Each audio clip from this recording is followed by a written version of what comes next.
Hello, I'm Valerie Milano, the senior editor of the Hollywood Times, and I'm so happy to have Laura here. She's in Israel, so I'll let her introduce herself right now. Thank you. I'm Laura Bialis. I'm a director and producer of documentaries, and I'm actually here in California visiting from Israel for the opening of the film this week. So it's been a little bit of a whirlwind, but actually it opened in New York at the Quad on January 19th, and it's opening in LA on February 2nd.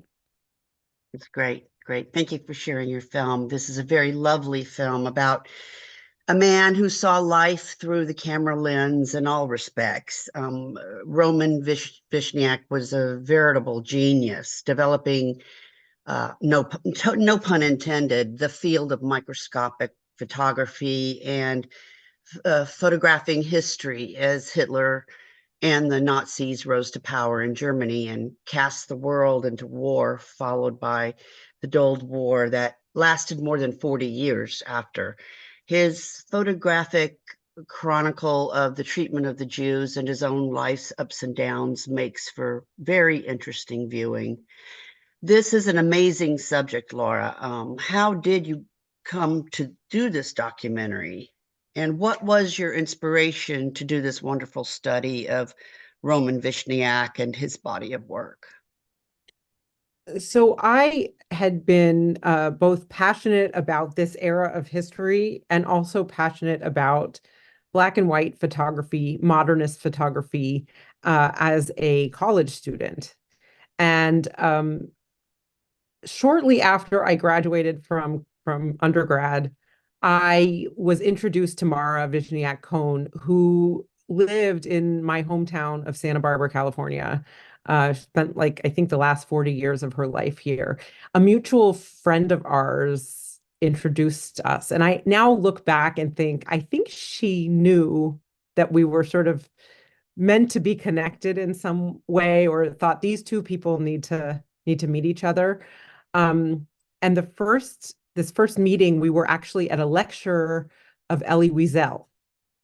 I didn't even know that she knew Elie Wiesel, but we were waiting for him to come to the podium, and we were like sitting in the first row of this auditorium, and she's telling me the story of her family's escape from Europe at really the 11th hour. It was December of 1940, and being really familiar with that history, and what, having read a lot about the Nazi period in Germany and Europe, I couldn't believe how um, how they escaped, and it was just sort of like an edge of my seat kind of experience.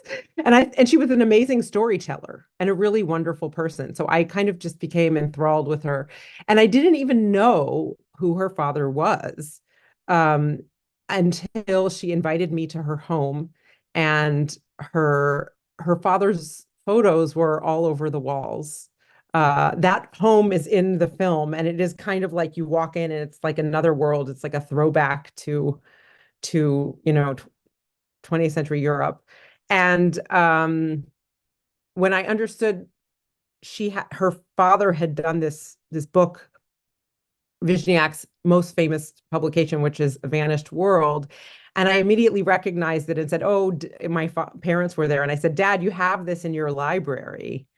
But I didn't connect it to all the modernist photographers that I had been studying. And he kind of was like relegated to a different group, like, oh, this is the Jewish photographer or he's the science photographer, but he wasn't in this, group of Cartier-Bresson and all, even though he really was a contemporary.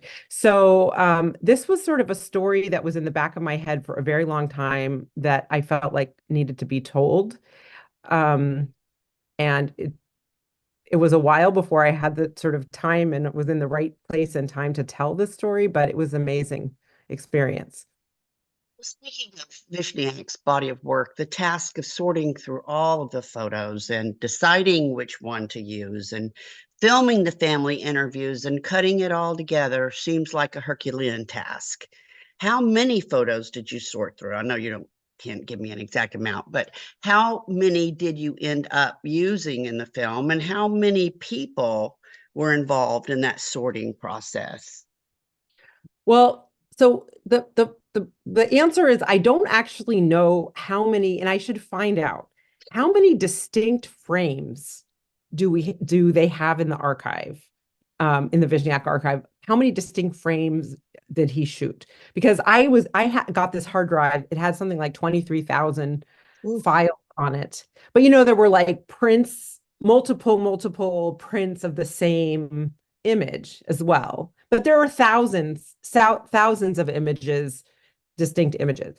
And his work is really kind of breathtaking. And it was, I think, mind-blowing to me how many options there were and how many hard choices we had to make, because there's so many amazing photographs that got left on the cutting room floor.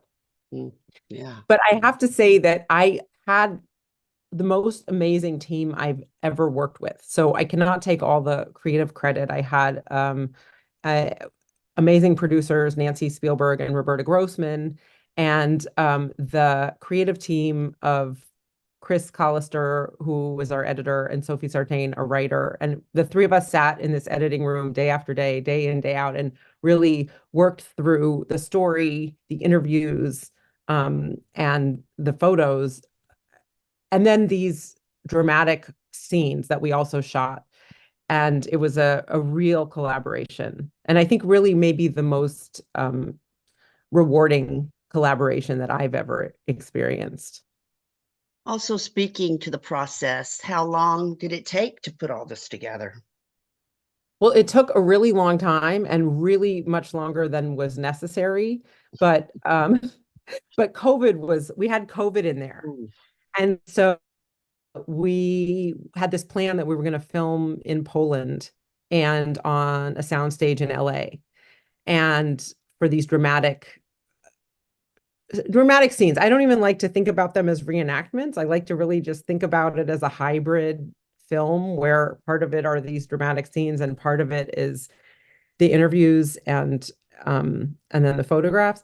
So for like 2 years we couldn't go to Poland to film, and it was just sort of financially prohibitive to film for a certain period during COVID on set, in LA. So we sort of waited for a couple of years, and so that ended up making the process much longer. I think it was like a 6-year start to finish kind of thing. Musical score was simply beautiful. And it was a perfect vehicle for leading the audience through the various moods, the moods of his work and life. Can you talk about the score and how it was integrated into the film so perfectly? So we had an original score by Todd Bokelheide, who is a genius. He's really amazing. And both Roberta Grossman and Sophie Sartain, they had worked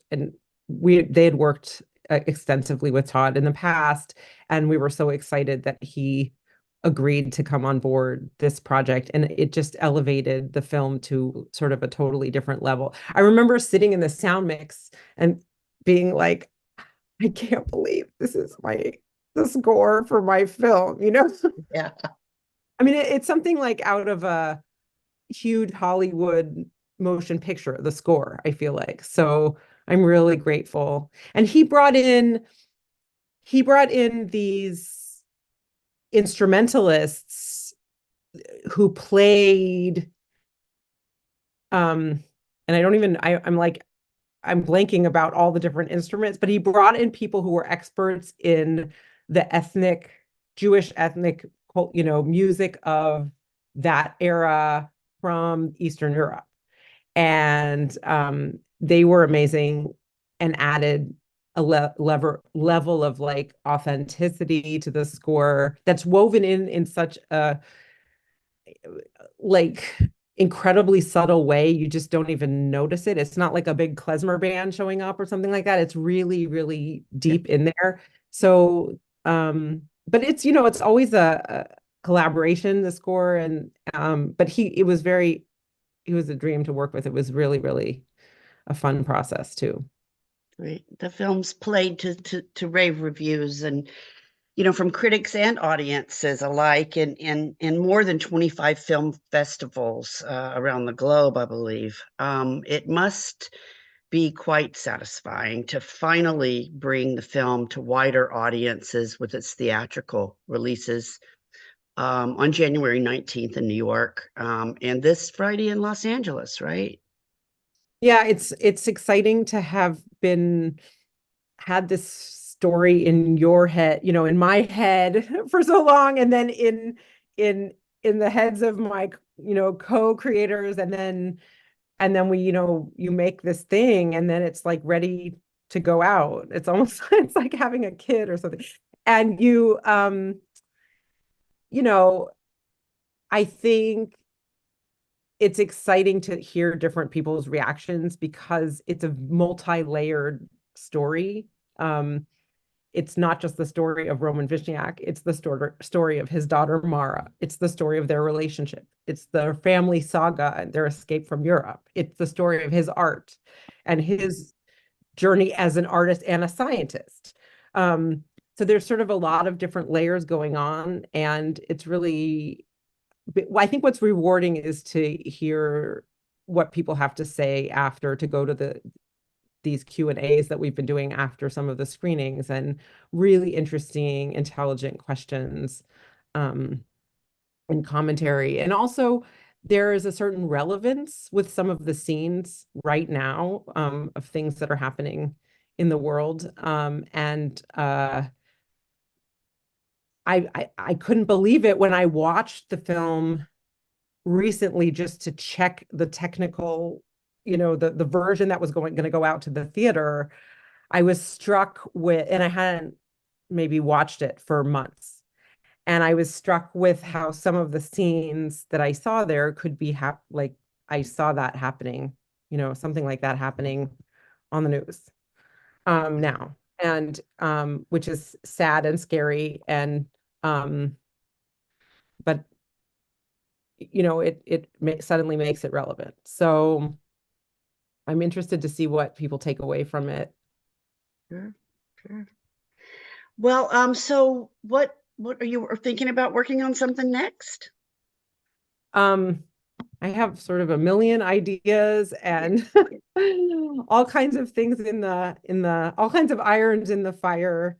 yeah, I've also been in the south of Israel a lot, in the last 3 months before I came here for the release, and I've been filming all of the sites of where all the disasters happened. So, and interviewing people and getting personal stories, which is both difficult, but also, I guess, rewarding to help people try to tell their stories.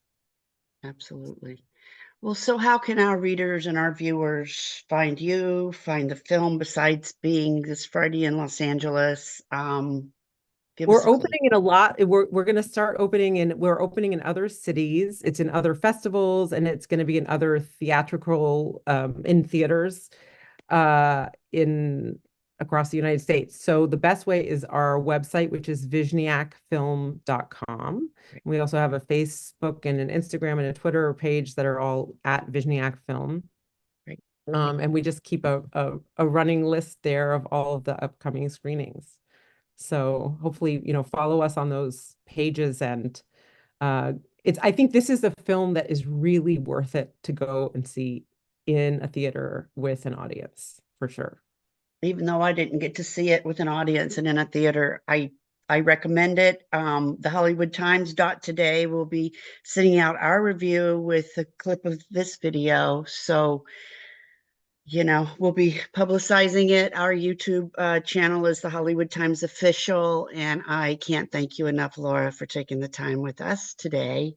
And hopefully our paths will cross at some film festival in the future so I That can would be meet you in person. Yeah. Thank you so much for this interview and for talking about the film. Yay. Thank you. Keep up the great work. We'll be looking for more of Laura Bialis and other productions. Thank Great. you.